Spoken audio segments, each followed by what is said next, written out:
October 2 விசிக மகளிர் விடுதலை இயக்கம் நடத்தும் மது மற்றும் போதைப் பொருள் ஒழிப்பு மகளிர் மாநாடு.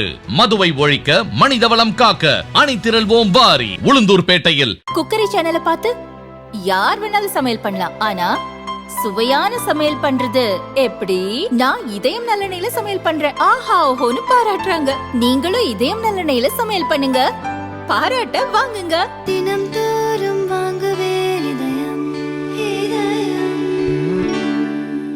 நகர்ப்புற உள்ளாட்சி அமைப்புகளில் சொத்து வரி பிரதான வரி வருவாயாக உள்ளது.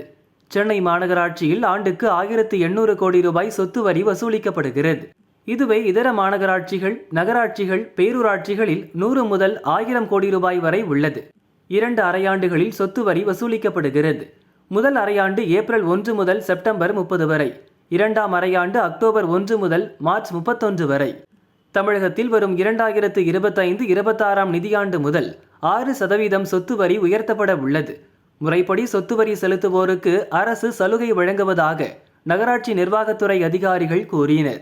தற்போது 2ஆம் அரையாண்டுக்கான சொத்து வரியை வரும் 30ஆம் தேதிக்குள் செலுத்தினால் 5% அல்லது 5000 ரூபாய் வரை ஊக்கத்தொகை கிடைக்கும். அவ்வாறு செலுத்தாதவர்களுக்கு 1% தனிவட்டி என்ற அடிப்படையில் தண்ட வரி வசூலிக்கப்படும். நகர்ப்புற உள்ளாட்சிகளில் வசிப்போர் வரும் 30ஆம் தேதிக்குள் சொத்து வரி செலுத்தி பயனடையலாம்.